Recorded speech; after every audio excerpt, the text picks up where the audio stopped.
is Russell and Hunter's The Brewmance Friday Nooner. That's right. Hey, you made it through the week. Congratulations. You did better than Diddy this week. Rob Hunter always by my side. Rob has been affectionately known as the hip hop Rob for years and years. Rob is a connoisseur of the hip hop genre and very knowledgeable in that. When Sean Combs, I believe his name is, went from Puff to Puff Daddy to Puffy to P Diddy to Diddy. All around, it's worse than Prince and Snoop Dogg combined in changing your dang name. Did you have this on your hip hop bingo card that someday he would be the they're calling this is the latest name? Ready for this? Blackstein. Ooh. Ouch. Ooh, dang. Yeah. No, Mike, I did not expect this. I did not expect that one day we'd be talking about Diddy possibly running a sex trafficking ring with underage women. Wow. Mackerel. Yeah. I was just listening to the Notorious B.I.G. though, getting ready for the show this morning. So okay. But he's dead. Statute of limitations. If Biggie did anything, statute of limitations, so he did. Yeah, exactly. Well, plus, that was just coming up then. They didn't have the swag and the power and the money, Diddy. He got his money from Biggie, right? Selling Biggie. And, there is something that just seems to happen to people, Mike, when they get into powerful positions and they have all this money and no one tells you no. You just keep pushing the boundaries unless you have restraint, which is why I think personal restraint is such a big part of personal responsibility. As you have money, you have power, you can do whatever you want, but it doesn't mean you should do it. I think George Washington is a perfect example of that. And it seems to be that we need to sell that model of being an American citizen now, especially these rich jerks who just feel like they can do whatever they want. Not everybody's like that. I mean, Warren Buffett, he's a rich guy, seems pretty moderated individual. So that's like a good example to use. P. Diddy, apparently not. I have a line. No, I really do. I remember there was a line. Do you remember the movie The Saint with Val Kilmer? Yeah. Fantastic, right? I was like, why did he stop being Batman? Then I saw The Saint. I was like, oh, that's why. Because he's got all the toys and a lot cooler. And yeah, they did really try to screw up Batman. But anyway, he said he kept getting all this money wired into his account, his offshore account for all the assassin whatever stuff he was doing. And he said 50 million and I'm out. I remember him saying that. He's 50 million and I'm out. And I don't know if that shaped my life and how am I remembering this years and years later. Hold on. What's this? When did the movie The Saint come out? Let me see. Let's see what we got here. 1997. I have held on to this since 1997. So I have a point where financially I'm done. I'm good. I'm not going to keep pushing for power. I'm not going to keep pushing for more money. I mean, I'll invest, but it's not like I'm going to be actively working to triple and quadruple and build this legacy kind of wealth. And I don't care. I want to make sure my kids are taken care of. If I have grandkids, I want to make sure they're taken care of. And then that's it. You're going to find me out in a conversion van camping and doing all this stuff. That's all I'm going to be doing. I'm good. I don't understand this. I have $1 billion. Okay. I need another $1 billion. I need to expand my lifestyle to this wealth that I have and just keep pushing for more and power. And I don't understand it. It doesn't make sense to me. I think that's a fantastic point because, you're doing exactly what we're saying here. Have a restraint in mind. So I look at it this way because I'm so bored with social media because all of the posts seem to say the same thing over and over and over and over again. Having success in your life it's difficult, but it's a simple process. Do the work. That's basically it. And learn along the way because everything you do is not going to be amazing. Every post that you put up, every radio show that you do. Well, I mean, not all naturally talented, beautiful geniuses like my man Mike Russell here. Some of them have to work at it, It's not just blessed to you. No. Yeah.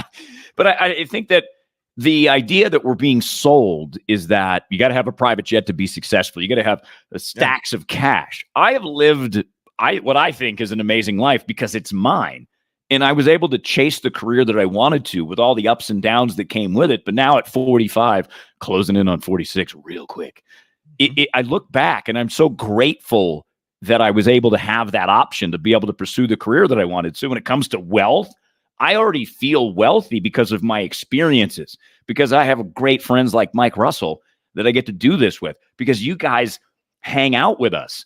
This is, I think, as a successful life as you could want. So there are multiple different ways to success. Yeah. Would I love to have $1 billion or $1 million or $100 million? Of course I would. But I'm going to keep going and keep showing up and getting out of bed every day. And it really has dawned on me, this idea of, what does it mean to be a good, responsible person, a good, responsible American? And it's not being like P. Diddy, essentially. Step one, don't have a underage sex trafficking ring. Let's just step one. Seems pretty easy, right? To avoid that. Seems like a no-brainer. Yeah.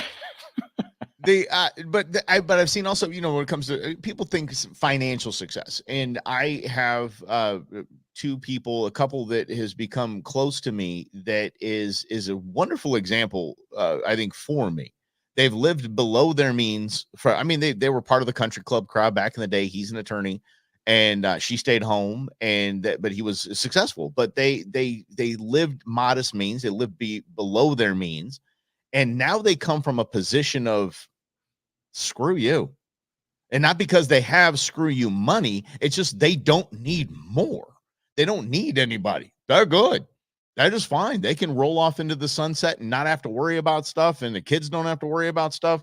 And that to me is success, because of the peace of mind and the comfortable lifestyle that they get to go off into the sunset with. That's better than any jet I could possibly think of. Well, look, it'd be great to have a private jet, to be able to fly everywhere you wanted. And I get why, because I've been traveling a lot lately. So this has been, and then again, this is weird, and it's successful, and it's kind of a brag, but it's taken me my entire life to try to create the life that I want beyond, our day-to-day radio show that Mike and I used to do. So I went to Europe. I went to Europe for a month, which was the most amazing thing ever. I'm like, okay, I got to do that. That's crazy. Since then, I've been to New York. I'm now in Denver. I was in Toronto last week. So I get the idea of flying private, because when you go to airports a lot, it's horrible. You're just sitting there wasting your time. Like, oh my goodness.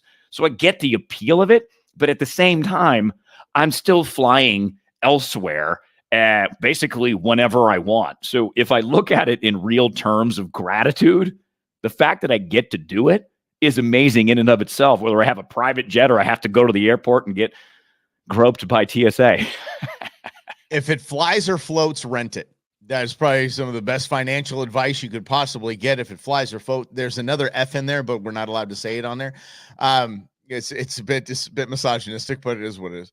But there are, you look at Diddy and you just think, okay, where did you go? I understand. I get, because Diddy came up with hard work. He didn't just come up, and it's funny that his more money, more problems. But anyway, we'll move on from that.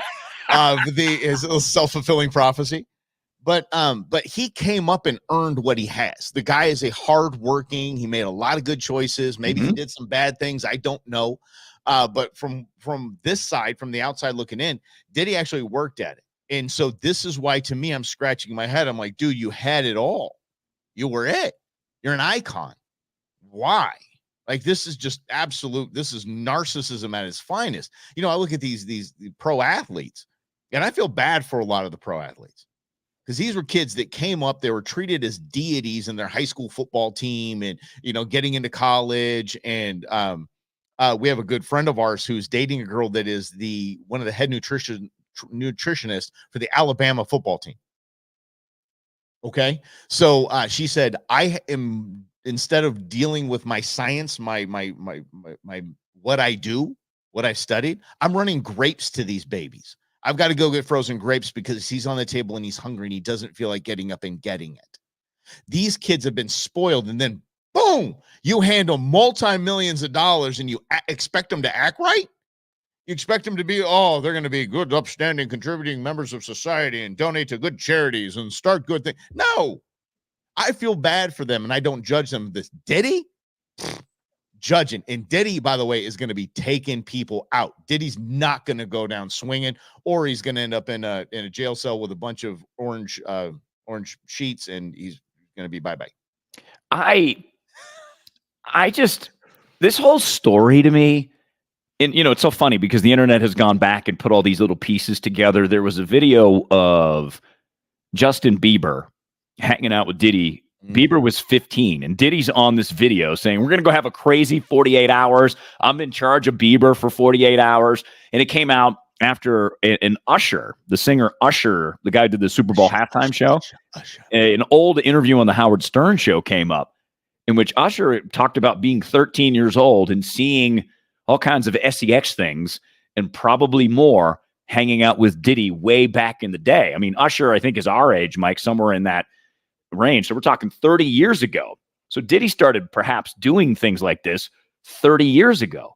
And, it's almost like R. Kelly, right? There were signs of R. Kelly being R. Kelly. He married Aaliyah, the singer, when she was 15. And we're all like, no, that's fine. That's rock and roll. That's Jerry Lee Lewis. Yeah. That's going back in the day, man. He's old school. Exactly. But then all the signs that came out like, wow, R. Kelly really is disgusting and deserves to be in jail. Right. So this is almost the same thing with Diddy. It's like we just want to ignore bad things and hope that they're not real. And then when they come out to be real, or at least in the Diddy case, their allegations are massively real, we're just like, oh. I mean, these are big warning signs for me, for people in power, and why people like Mike, like me, like you maybe, are so ticked off at this system, because it does so favor the elites, the ones who make the rules that try to clamp down on your life and take more of your money. They get to do all these things, and everybody knows about it in these inner circles, but nobody does anything about it to make the world a better place, or in these cases, Epstein and Diddy, protect underage women from being trafficked for sex purposes. And boys, we ain't talking about just ladies. And boys. It's good point. Sick as it gets, man. I don't even know what happened to the plane. I mean, we're talking, the dude took off after his houses were raided, and it was like the flightaware.com version of the Bright Bronco chase. It was like, why are we watching this plane go somewhere? Is he even on the plane? We don't even know. Turns out he wasn't. Cool. Why is he not in a purple? I mean, purple. That would be interesting. What's Diddy? He'd do what he wants. Orange jumpsuit. I really am not understanding this. Did we not find anything on our raids with lots of guns and lots of people having guns pointed at their head? Did we not find anything? It takes something for the feds to actually bust out. Or maybe it was just the feds wanted to bust out that boat that they had, where they had to drive up to his pad. Maybe this was like, I don't know. Let's video. Let's raid Diddy's house. We need to do something with this boat. We got to justify this thing. It's government. Was it a Russian oligarch yacht that they seized that they drove up in? All playing Mo Money, Mo Problems. Just playing Diddy music, just blasting it. So good. You know me. You know I'd troll it. Oh, heck yeah. I would do. Oh, my goodness. Who would be rolling in that place? It's like gangsters. Speaking of gangsters, let's talk about this. Seth Meyers last night had a complete meltdown not really meltdown. He just basically showed his true wimpy colors when I think if you walk up behind him and you go, Trump, he would pee his pants. I think, or you do a Trump impression. He thinks it's Trump behind him. I think he would pee his pants like a little dog. He was very upset that Donald Trump had all these insurmountable legal bills and things that he had to pay because of the nonsense that's being thrown at him. And he took True Social public, and I think $4 billion or something like that. He's like, hey, I just pay cash. It's all good. Yeah. And basically he outplayed those that were thinking that they finally, we got him. We outplayed him. He's been holding on to this card the whole time, people. That's why he's not sweating. He's not looking irritable. He's just, okay. If you want me to play this card, I'll play this card. It's interesting because that Dave Chappelle, when he hosted Saturday Night Live and he did that opening monologue and he talked about Trump, and he said, Trump was the first guy to admit that he used the system. Yeah. He's out there on the debate stage with Hillary Clinton, and Trump says the system is rigged. And everybody was like, and I'm doing my best Dave Chappelle here. Okay. Oh my goodness. What do you mean it's rigged? He goes, I know it's rigged because I use it. That's right. Exactly what he just did right now. Yep. Truth Social. And bozos like Letitia James, who magically went from $100,000 net worth to 15 million. It's bozos like her and Fannie Willis down in Georgia that they think they can outplay this guy. They literally, bozos like Kamala Harris that met with Fannie Willis before she announced this indictment, they spent hours together at the White House, and which she denied under oath that she did. Perjury, I think that's called. Anyway, she actually thought that they could, they together, maybe collectively, thought they could outplay Donald Trump. You can't. Stop. Literally, it is so easy to get under Donald Trump's skin. It's easy. That's the way you take Donald Trump out if you want to. Not this, you're going to try to out legally maneuver him? The mob couldn't get Donald Trump, for the love of grief. What makes you think you can? Well, I mean, look, this is a career opportunity. I mean, people are not, this is another going back to the Diddy thing. It's almost the same thing, is that intrinsically we're all motivated by our selfish reasons. We do things, we make decisions, and it's motivated by something internally. So if you're Fannie Wells or you're Letitia James in New York and you see this opportunity, and this might be your golden ticket, because if you're the one that takes on Donald Trump and wins, you write your own ticket. If Letitia James wants to be the governor of New York, this is the best way for her to do it.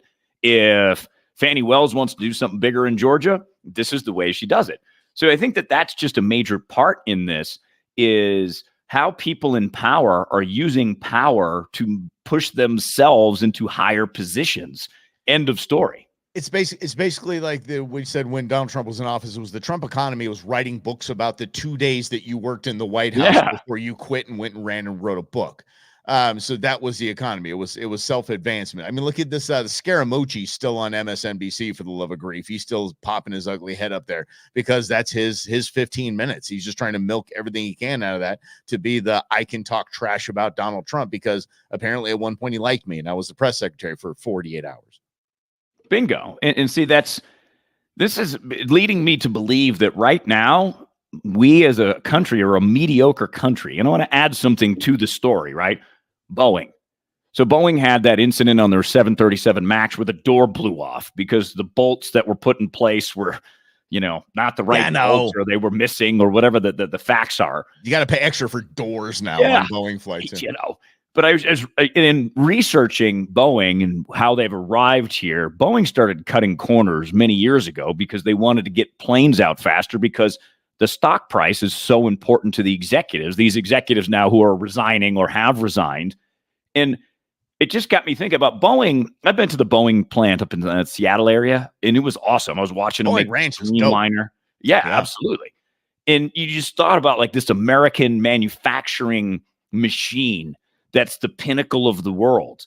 But they've had 2 crashes of the 737 MAXs. One was in Indonesia, another one was in Ethiopia. And then you had this incident with the door. Those corners that they cut are indicative of what America's doing. We're cutting corners to try to speed up wealth gain or power gain. Mm-hmm. And that is impacting all of us, where we have these major challenges that we face. And we're going to talk to Congressman Schweikert about these. The United States, on your behalf, borrowed $3 trillion in 365 days just to pay the bills. That's $3 trillion in 1 year. Mm-hmm. If you go back to like 1980, I think the total debt load was like 1 trillion in America. We're at 35 and borrowed 3 in 365 days. So the mediocrity is what's going to, in my opinion, cause major challenges in about 5, 7, 8, 9, or 10 years that we're just not equipped to handle. No. Because that idea of personal excellence, business excellence, political excellence, power excellence, money excellence, all of that seems to be out the window right now. I don't know if you caught Senator Johnson just begging Janet Yellen, please just tell me where you can claim that Joe Biden cut the deficit by $3 trillion. Can you please? I'm looking at all the numbers. Here are the numbers, and it's an increase like 3 or 4-fold. How are you saying you cut it by well, if you look, I can't do the impression like you can, but if you look at this chart or this graph on these, like I'm looking at the bottom line number. Bottom line number is y'all increased it. You didn't decrease it. And he just kept coming at her, and she was just, nope, we decreased it. Nope, because we said we decreased it. And that goes back to the mediocrity. The mediocrity in every single level of power right now is blinding. It really is. Look, and what are you going to do? You're going to call him out? Look at the whistleblower for Boeing. What happened to him? magically committed suicide after he said, if I die, I did not kill myself. I'm not putting it on the Boeings that they went and killed him. I'm saying, I believe in coincidences. I've just never seen one. And so it gets back, even if you call it out, you push and you say, Yeah. no, we can't. This is dangerous. We're playing with people's lives, playing with people's livelihoods. And if you speak out against it, well, good luck. And the only thing I think left to do is raise your standards. And I'm trying to do that every day. I don't succeed every day, but I try to make better decisions. I try to not only think about me and what I want. So I try to think about other people and try to have, a moderated approach. I just read this Keanu Reeves quote about how he doesn't get in arguments with people because it's not worth it. His basic point was, if you come up to me and you say 1 + 1 = 5, he's going to be like, cool, awesome, great for you. Have a great day. Because why argue about it? Yeah. Because there's no point. So I was at a hockey game last night. I'm in Denver. So New York Rob and I went to see the Avalanche take on his favorite team, the Rangers. There's a couple of fans in there wearing New York Islanders jerseys. The game's not, it's not an Islander game. And they're in the bathroom talking, starting fights. I'm like, why? This is what I mean. None of this stuff makes sense to me. You're not a fan of either team that's playing, and you're in here talking trash, almost getting in a fight over something you have nothing to control over other than just to watch. That to me is just so indicative of where America's at right now. Like, all right, great. You want to trash talk? That's cool. I don't have to respond or defend myself. Like, there's this guy I watch on Instagram sometimes. He's got all this communication advice, and he's always like, how to deal with a narcissist. I'm like, just shut up. You don't have to say anything. You can you have a great day. I'll see you later. Here's how I deal with a narcissist. Yeah, exactly. Right. Okay, buddy. You're sharing this out to your 10,000 followers. How do you deal with a narcissist? Okay. I think it from a parenting standpoint, it's like parents that fight all the time and fight ugly and completely bash and this and that. And then they wonder why their daughter and their son fight each other all the time. Like, we have, from the very tippity top Girl Scout of this country, people that do nothing but fight and argue. That we're far gone from realistic solutions and ideas to that other person is just worse than I am. Yeah, sure, I did a bunch of bad stuff, whatever. Yeah, the person running against me did a lot worse stuff. We're done with it. And I do agree with what Rob's saying. We are, I think, becoming, because you know me, the eternal optimism when it comes to we the people, becoming just a mediocre country, and only because we have given up. We've given up and we've joined fights instead of going the Keanu Reeves model of, okay, you can look like could you imagine if the Republicans just stopped buying in, playing along in this game and just let the Democrats be crazy like they are? They'd win in landslides. It'd be a red wave. Because let the Dems be crazy. I'm not going to argue with them. What they're saying is just completely illogical, and I'm trying to work for the American people. I guess we'll buy that for a couple more years. But yeah, I think it would be, if they just stopped, we'd vote for them. And it's very important because there was a special election in Alabama, small race, state race. Oh, dang! But it was a big Republican-held district for a very long time, and a Democrat won in Alabama, one of the reddest of the red states. Yeah. And the thought is it's over this ridiculous abortion fight that doesn't even need to happen. Roe versus Wade's already been overturned. Shut up. You told us for 40 years that was the goal. So now, once you achieve the goal, you're already moving the goalposts. Instead of saying, awesome, this is a state's decision, each state gets to make up their own mind.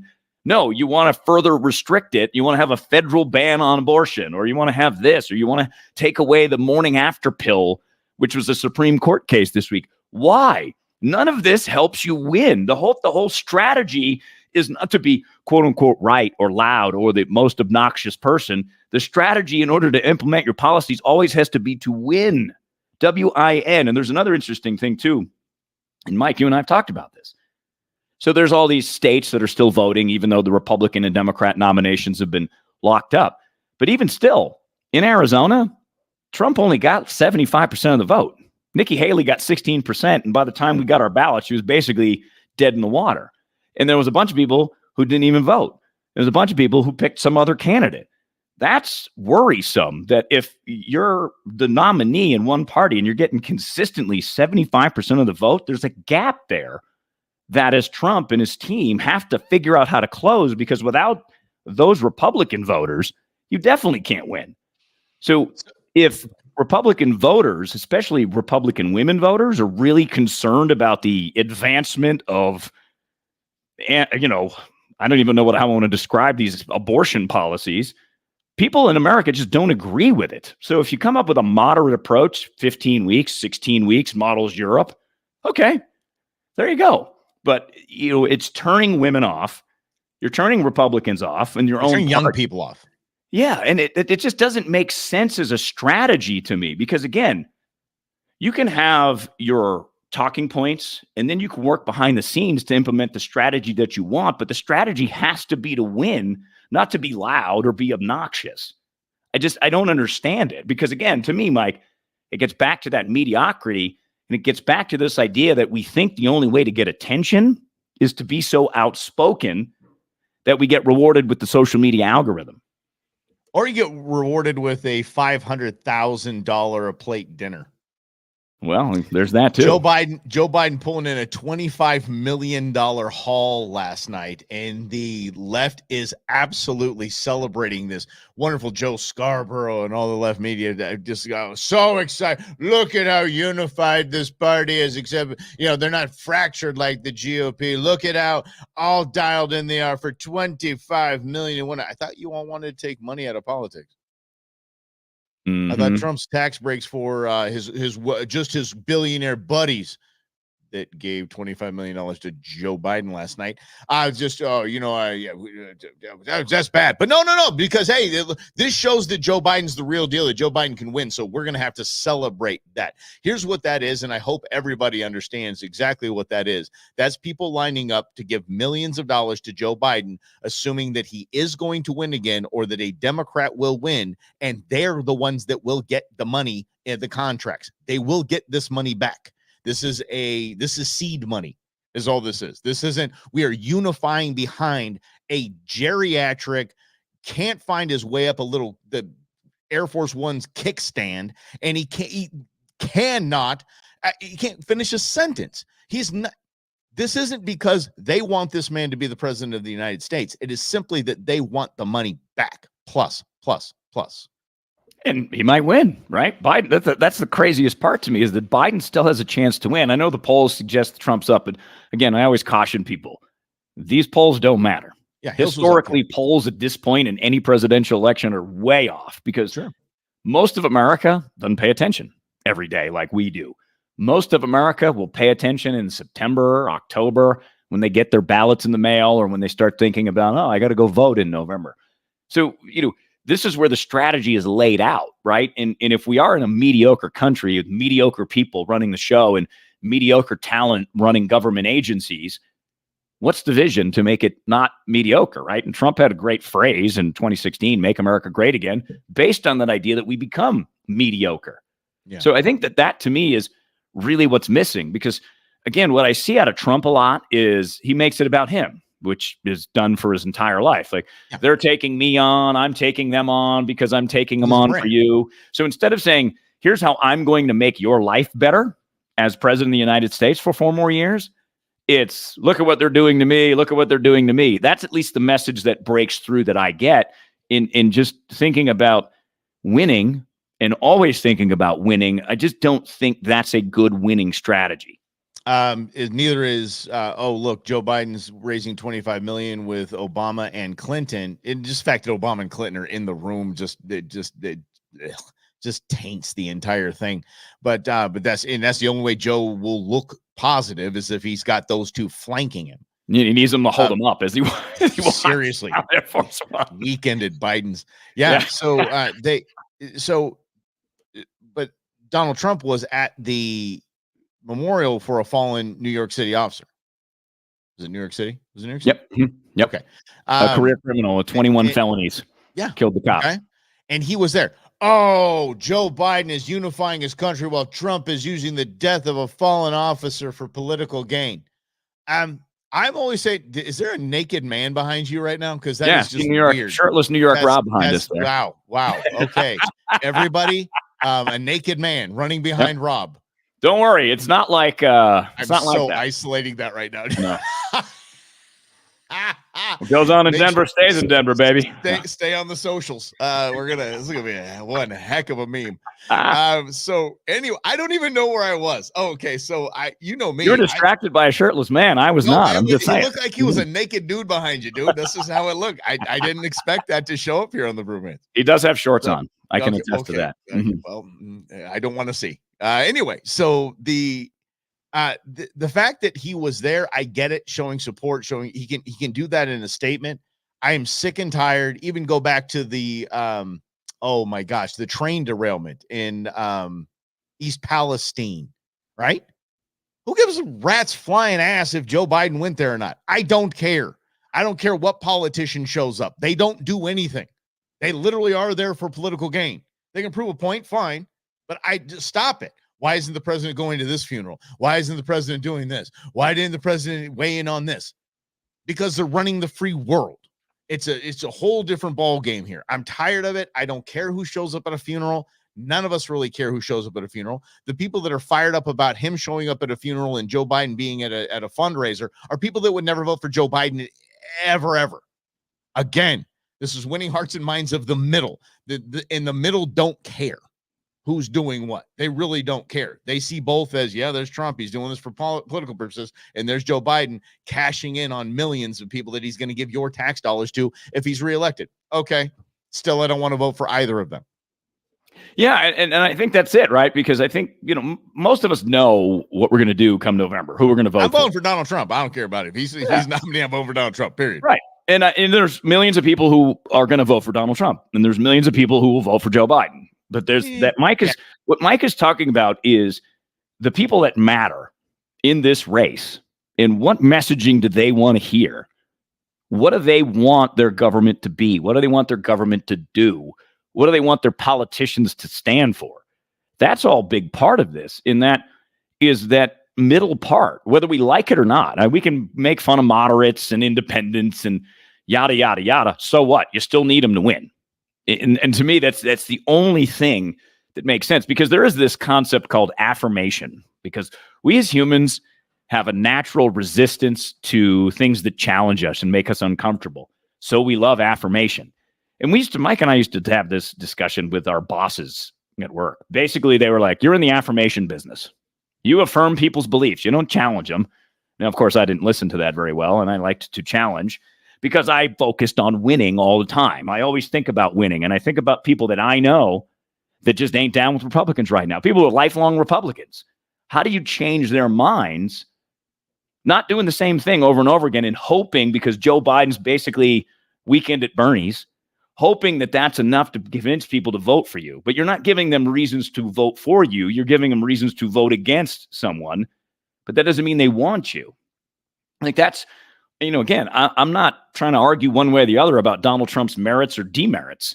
What I'm suggesting is I don't see policies from Republicans that are running that are actually helping them win. I mean, if you lose a special election in Alabama and alarm bells are not going off because the trend has been lose, lose, lose, lose, lose, lose, lose.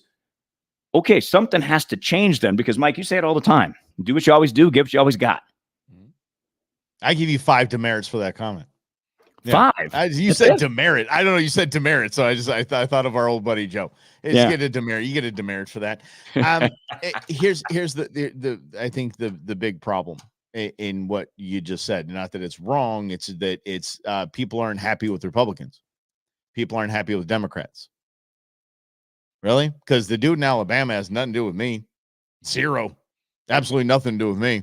So I'm not mad that that guy won or lost. It doesn't impact me one way or the other. It just doesn't. So I'm not upset about that. I need to, and you need to, and we all need to focus on individuals. Because when you say that somebody's focusing on, or the Republicans are focusing on, stop the steal and all of this, and talking about what, yesteryear and not moving forward, I think that's inaccurate, because we all need to pull back and see that there are 400 plus races going on for Congress and in the Senate. And so the majority of the people that we're saying are stop the steal and they're ruining the Republicans, or the people are jaded by Republicans. That's a small, tiny little bit. That's a small, tiny number of knuckleheads that want to do wrong. Essentially, there's not doing it right. Fine. You're the loud one that's going to get headlines because you're what the left will make fun of. Loud and get headlines, you're what the right will make fun of. But then there's these hundreds of races going on with people you don't even hear about. Why? Because they're kind of normal people. And they actually might have your best interest in mind. And that dude actually aligns with who I am. That's rad. That might have been a moderate Democrat in Alabama that might have been a libertarian, just had to run on a Democrat ticket. But the message might have been, hey guys, look, government is overreaching and we need to stop this. You know, I mean, we have to look at those that aren't making noise, and that'll I think revitalize us. And maybe something we can put our attention into. And once they start getting attention, hopefully it'll mute the crazies on the right and left a little bit. Which is why we, again, encourage you. We do this every Monday, every Friday. Russell and Hunter, Mike and Rob back with you as the Brewmance. We do it 4 o'clock on Mondays, and then we do it noon, the nooner, which you're watching with us right now. We want to have a broader conversation, but we want to invite as many people into this space as possible, because most of the media is going back to that affirmation. So if you have a point of view, you're going to find a media outlet and you're going to affirm your beliefs. Look, you already have your beliefs. That's amazing. Now let's try to channel those beliefs into wins, not just noise. And that's the same for either side, because we talk about this all the time too, Mike, that America right now is a parliamentary system because the Democrats are not united. No. The Democrats have problems with Israel and, you know, Jewish voters and what to do there, because younger people really don't like Israel. They've been programmed to believe that way. I want to add in, this is a little bit of a side note, but this shows you the fracture in the Democrat Party. So there's numerous opportunities for Republicans to win based on the fractures of the Democrat Party. At Vanderbilt University, Nashville, there was a protest. 21 and a half hours, Mike. The students, they showed up and they wanted to protest the university has some investments in Israel or something along those lines. So they're there for 21 and a half hours, and the story is summed up this way. A woman called 911, one of these college students at Vanderbilt, to complain because she had to, I guess there's no real delicate way to word this. Just say it, dude. We're grown. Yeah, she needed to change her tampon. Yeah. So she called 911 and wanted an ambulance to be able to do so. Like, this is, Mike, goes back to, Mike, what you said, right? There's so many kids in America that have not faced any hardship. Stop, dude. No, hold on. Okay, so you're saying that the woman needed to have a tampon change, and I'm a father of girls. It's okay. This is nothing new to me. So I had to have a tampon change, and so she called 911 because she couldn't find one, or why did she call? Was there a medical problem, or she just needed help and didn't know how to get it? No. She just didn't want to leave the protest. So she wanted the ambulance to come so she could do what she needed to do and then go back to protesting. I ain't mad at that dedication. I'm not mad. Not one little tiny bit. I'm not mad at that. I'm mad at how it went down, but I'm not mad at somebody that is that dedicated for the cause. Thank you, Rob, for putting a shirt on, sir. Yeah, see? And got a shirt on now. It's all good. Guns out, New York, Rob. Good job, pal. Way to rep that tan in Denver. Yeah, I know. I mean, you know, it's 34 degrees out, although it was 63 here in Denver yesterday. It was very nice. Yeah. So anyway, I do applaud her dedication to that, but that's of course it's life's about me and life's about me.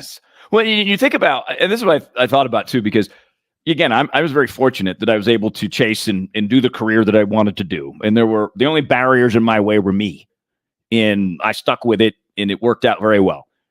So in that I created these struggles in my head, right? And take ownership of those and, you know, manifest it as depression until I finally realized, okay, I can do something about that if I want, if I'm willing to do the work. I know you're distracted. I see you. What is going on? But see, this is a show on the fly, man. Show on the road, baby. Oh, things happen. Yeah, exactly. Okay. A lot of moving parts. So I'm glad we didn't see any moving parts. Yeah, Which looked like exactly. we might have early on, but I'm good. I'm sorry, pal. I'm sorry, buddy. Get on into it here. Yeah, but you just think about, you advance 20 years from when I got to do what I wanted to do. And you've had this group of parents that have been so protective of their kids that they end up going to university and protesting. And Vanderbilt's one of the most expensive universities in the country. It's a well-regarded university. But students sit there for 21 and a half hours to protest their university's involvement with Israel. And the fact that a student thinks it is appropriate to call 911 to seek an ambulance to simply go change out a tampon instead of just saying, all right, I'm just going to run to the restroom real quick. I'll be back in like 7 minutes. Please hold my space in line. But they were starting the good chant at that point, and I love a good protest chant. They're the 1, weakest. 2, 3, 4. We don't want another war. It's America's new poetry, and it is the weakest poetry ever. Anyway, but you did say something I want to back up when you're talking about, do you have your beliefs and turn those beliefs into wins? I disagree with that. And if you have your beliefs, to turn those beliefs into wins is what got us here, is what got us ideologues that think that, oh, that's your belief, so I'm going to be this like mega belief person, all of my constituents, I'm going to be the big one, I'm going to be over the top, instead of, here are my beliefs, I have my beliefs. Here's the next part that actually wins the game for all of us. And I know you have your beliefs, and that's cool. Let's chat about it. That's totally okay. It's totally okay that you're a registered Democrat. It's totally okay that I'm a registered Republican. It's totally okay that I know already that I'm going to vote for Donald Trump, but it doesn't mean I'm going to vote all Republican in the down cards. It doesn't mean that. You assume that. And when you pull off of your beliefs as the most important thing, you can see that there's a lot of layers to everyone else's onion. And it's not in there's a lot of layers to yours as well. Maybe some of you didn't know you had. So I like that. Why don't we turn understanding into wins? Yeah. Or go back to the Keanu Reeves thing. Just stop fighting. Exactly. Don't argue. Just like I wasn't going to fight with those Islanders fans. If you caught the beginning part of the show, the Islander fans that it was a game with last night that didn't involve the Islanders. It was the Avalanche and the Rangers. I'm like, I'm not getting involved in this nonsense to prove my superiority based on which team I support that I don't play in the game with. So it's just things like that. I read something recently where one of the main strategies in life is try to avoid dangerous situations. So I'm going to bring in the New York subway system because a lot of people are talking about this, that, and there are a lot of incidents. But if you stick to Manhattan, you'll be fine. So Crown Heights, which is in Brooklyn, there was a guy, 33 years old, who walked up to a 50-something-year-old woman and just clocked her in the jaw for no reason, just out of the blue. And you see things like that, and you go, okay, obvious. This is the way I look at this, Mike. Going back to that mediocrity, there is such a mental health challenge with men in this country right now that for some reason men are, not all men, but enough of us are lashing out and acting out and doing things like this. And I always just wonder why. Like, what would compel someone to just walk up to a woman and punch her in the face? Yeah. I've never had that urge in my life to do that. So what does? And it gets crazier because these are the types of stories you can turn into wins, because obviously that story is disturbing. But what's disturbing is the fact that this guy got charged with a misdemeanor and was released immediately. Yep. To go punch someone else. This is the example of the mediocrity that we're talking about, that you use New York as that example and you say, look, we want to get this guy some help, some treatment, because it's not normal behavior. So instead of just releasing him on his own and saying, good luck to you, buddy. No. If we, as Republicans, came up with a plan that actually reformed or worked on mental health as part of the prison program or something along those lines, now you're talking about solutions. Because I just see so much of this as devoid of solutions. It's just going back to, Mike, what you said, the fight. And it's trying to win the verbal fight, not actually the real solutions that impact people in America in a positive way. I want to stick on the punching of the face here. That's a greater trend. That's not just one person. That's not a one-off. That's literally a trend that people are actually talking about, and that it's I think it might have been Vox. It was one of the super lefty publications that I was reading about this, because the headline actually insulted me. I was like, I ain't even been punched, and I'm not a woman that's gonna get punched. But I would be offended by this when it said that the alarming trend of men randomly punching women and filming it is leaving women with some bumps and bruises. Excuse me? We're just gonna brush over this like it's no big deal, and it's just they were chalking it up to just another funsy little social media trend, little social media challenge kind of thing. No, these women are being terrorized. And so if you're in New York where this is going down for the most part, if you're a woman walking on the street, you're not doing that alone. You got your head on a swivel. You're terrorized by this. And those that are getting hit, they got a black eye? No. They have emotional and scarring that is, I'm blown away by how we can just brush that off. Very nonchalant about the entire thing. And again, right, the media's job isn't to pick sides, but it does. That's all it does now, because it wants to affirm your belief. So the Arizona Republic, which is, I would say, used to be our newspaper here in Phoenix, where Mike and I live. And they used to sell it like a regular thing, and you pick it up, old school, and you'd open it up, and then they transitioned to online. But they found out that most of the people that were paying for the quote-unquote online paper are left-leaners. So they started to gear all of their messaging towards the left-leaners, because for the newspaper, it meant survival. So it's in that affirmation game. The New York Times does the same thing. And I still read the New York Times because I'm crazy, but it gives me a perspective that I don't have, because I found comfort in challenging my own beliefs all the time. And if I find out more evidence, I'm perfectly fine changing my mind, because that's what we're supposed to do as humans. So I understand when I read the New York Times what their angle are. I understand who their audience is and who they're trying to affirm. And that's separating yourself from that as an individual is step one to be able to get to understanding and look towards solutions. And so, but it's hard to sift through the narrative of like today, especially with people getting punched in the face. Crime is down, crime is down, crime is down.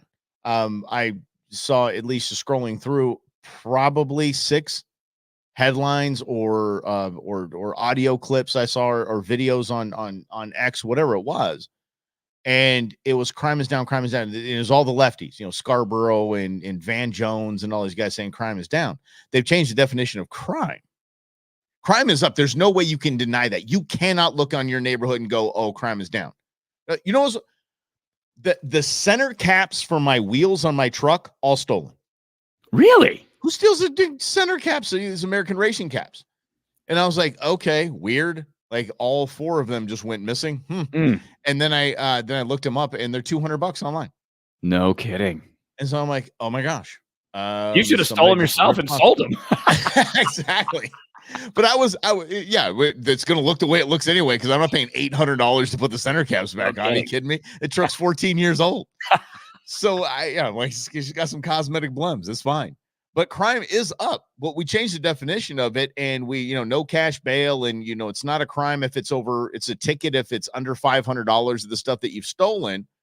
Crime is rampant right now, and if you just change the definition of what a crime is, or just say only people that have been convicted is a crime, instead of that dude wasn't convicted, the puncher in the face, he was just released. Yeah, the crime still happened.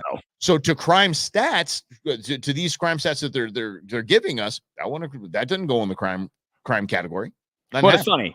The guy who was walking around with his shirt off before is New York Rob. So New York Rob and I have been friends for 22 years. And for his last part of his NYPD career, working with the police department, he worked in the crime stats division. So in one of the episodes of Equal Matters, Mike, my solo project, Mike's Go Show, by the way, 5 days a week, 11 a.m., streaming everywhere for you. So check it out on Facebook, YouTube. Equal Matters available wherever you get your podcasts. And what Rob said in one of these editions is all crime stats are political, because the chiefs of the NYPD and any police department want the numbers to look good. So it makes it seem like we're doing a good job fighting the crime of the public. So what Mike is talking about is exactly that this is the current way of changing definitions of words, which we have seen accelerate at a rapid pace. Vaccine. They've changed that definition twice online. They just changed it. Nobody said anything. Oxford didn't do it. It just happened. Google's in charge of information in this country, essentially. And they get to change definitions of words like crime or how it's counted, because at the end of the day, politicians get judged by crime. So, of course, Democrats and the FBI and the police departments want to tell you that crime is down. Yeah, crime is down because we're not responding to all crimes anymore, as another part of what's happening. And I get back to this point that if I were running for office, this is exactly what I would be talking about. The manipulation of everything that you hear, everything that you see, whether it's Fox News even, omitting things that might make certain politicians look bad, or MSNBC revolting against NBC, hiring Ronna McDaniel, who's now been fired. Ronna McDaniel ran the RNC, and as Mike pointed out on Monday, not very well. I mean, this is an organization that is struggling to fundraise. It's struggling where to spend money. So she didn't run very well, and she doesn't have a track record of winning elections either. You're saying Ronald McDonald wrong. Oh, I apologize. I mix that up every time. So this is that affirmation business, right? So MSNBC publicly revolts, and then NBC cowers in the corner and rescinds Ronna McDaniel.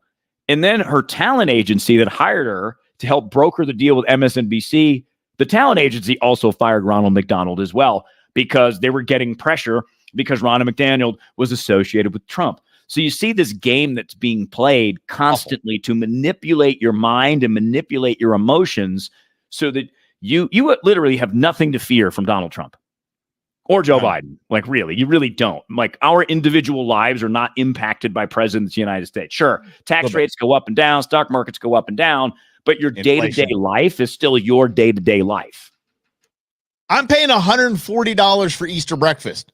Yeah. It's impacting me a little bit. Bro. So, but I want to get into this. So there's two things with that. So first of all, is it comes down to money. So when you have a newbie politician that wants to kind of do it the right way and talk about the solutions and not get into the fight and stuff like that. Here's the deal. The Ronald McDonald's, the people running the RNC and the DNC, they ain't going to give you any money for that. You're not going to fundraise off that. So if you go against the system which is fight, which is just getting a food fight every day and online and on Twitter, you go against that, you're probably not going to get elected. You're probably not because you're not going to get any RNC or DNC money or time on the television networks. Exactly. Mm-hmm. Thank you. Yeah, you're not going to get any of that. And this whole it's so funny to watch how quickly Ronald McDonald was moved out of NBC and her agency.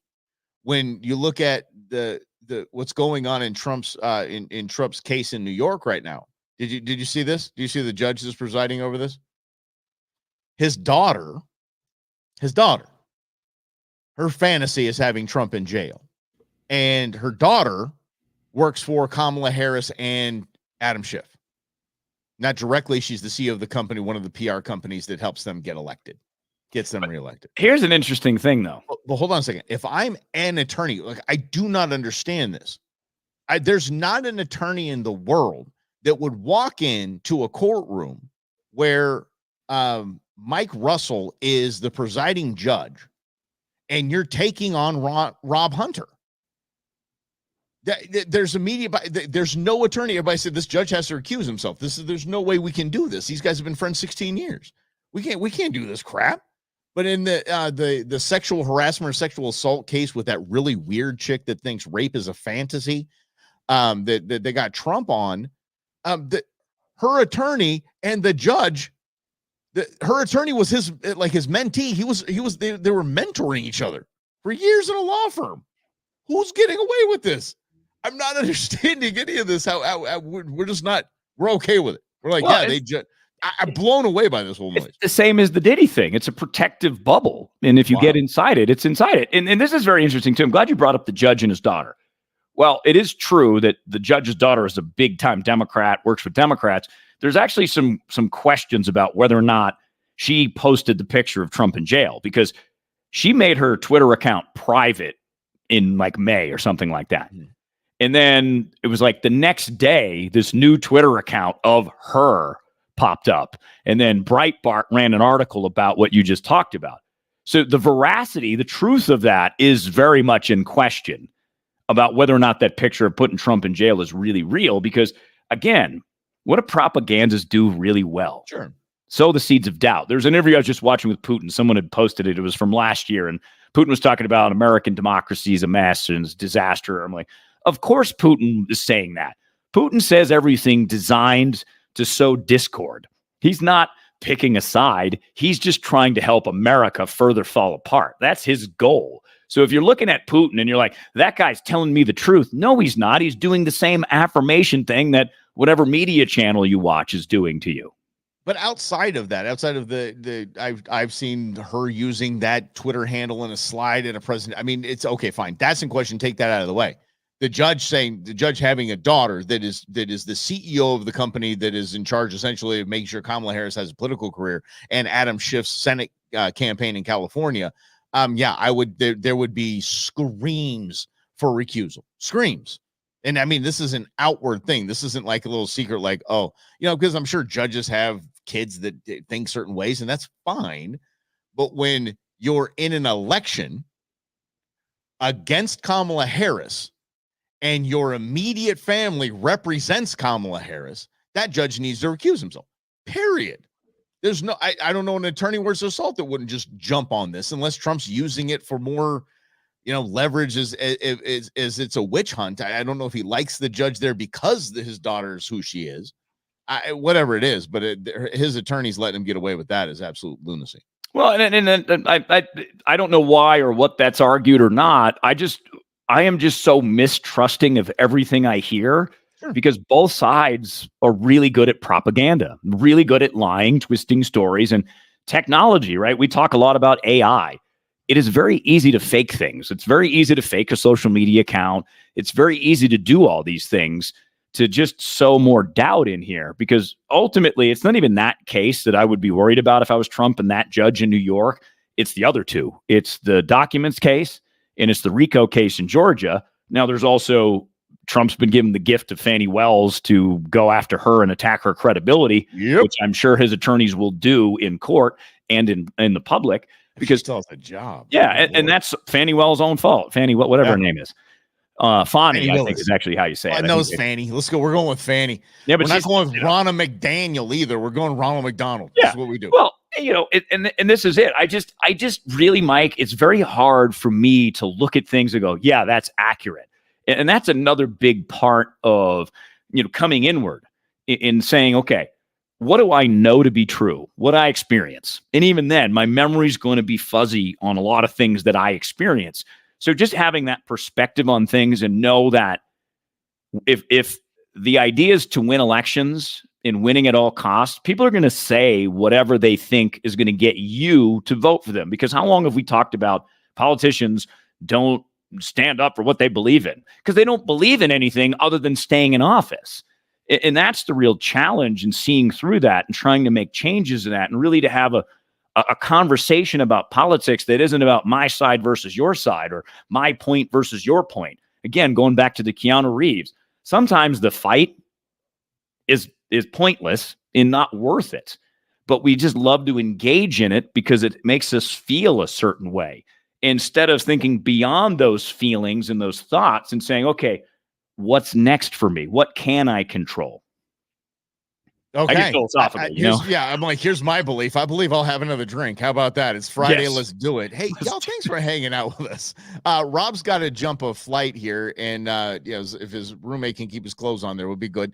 They're going to jump a flight and get back here to Phoenix. So have a happy Easter weekend and just love on them all. And Rob, safe travels, and we'll see you back here on Monday right here on Russell and Hunters. The Brewmance, 4 o'clock. 4 o'clock. We're still going to do it. I know there's going to be no Easter hangover. You don't get a hangover from chocolate. We're good. All right, everybody. We'll see you then.